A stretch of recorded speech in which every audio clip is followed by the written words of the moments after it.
ઉપાધિ કોઈ તું કરમાં, ઉપાધિ કોઈ તું કરમાં, હજી હું બાપ બેઠો છું, હજી તારો બાપ બેઠો છું.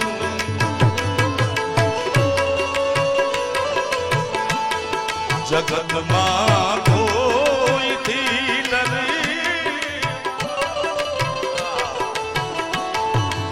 એ જેનો બાપ પડકારો કરીને કે દુનિયામાં રાવણ થી નો બીવે સાહેબ, કારણ કે એની પાછળ બાપની બેકિંગ છે, બાપનો આશીર્વાદ છે. જગતમાં કોઈથી ડરમાં હજુ બાપ બેઠો છું, હજુ હું બાપ બેઠો.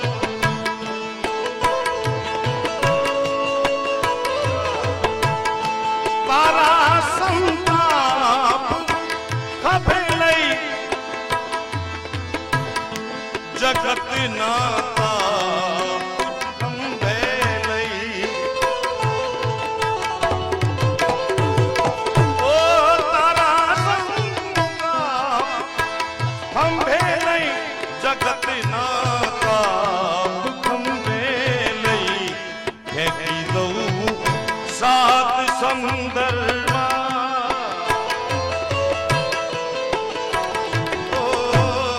ફેંકી દઉં સાત સમંદરમાં, હજી હું બાપ બેઠો છું, હજી તારો બાપ બેઠો છું. ઉપાધિ કોઈ તું કરવા,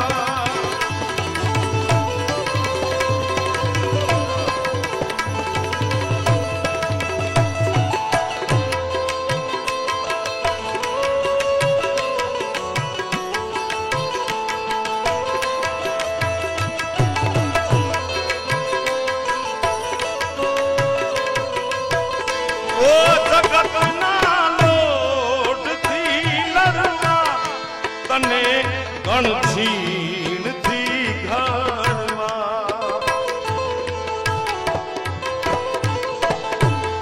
જગતના લોટથી લડવા, તને ગણછીણથી ઘડવા, કરું ચેતન તું જડવા.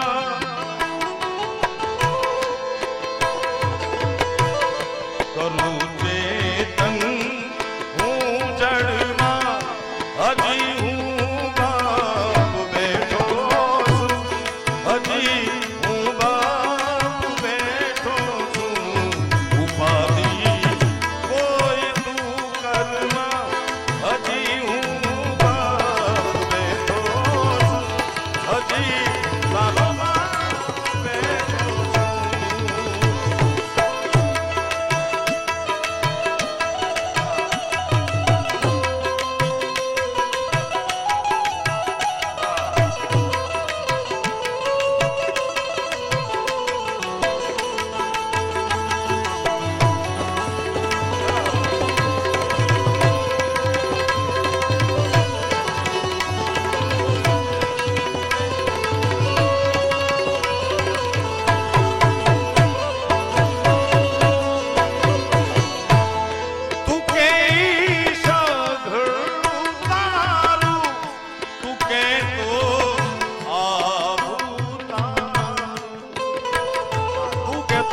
તારું તું કહેતો આવું તારું, તું કે સઘળું તારું, તું કહેતો આવું તારું. તારા હાટું જ છું ઘરમાં,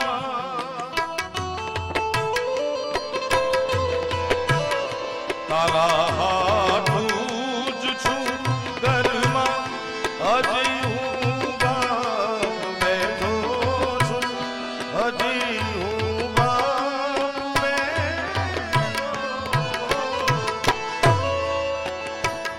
અને છેલ્લે બેટા તું રાજ રદિયાનો મારો વ્યવહાર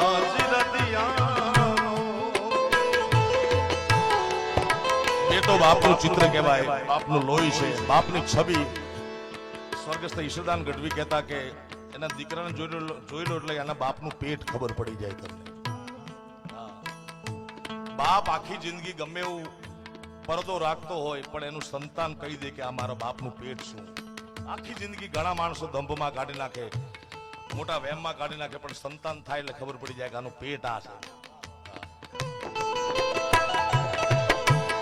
બેટા તું રાજ રતિયાનો મારો જવાજ રતિયાનો.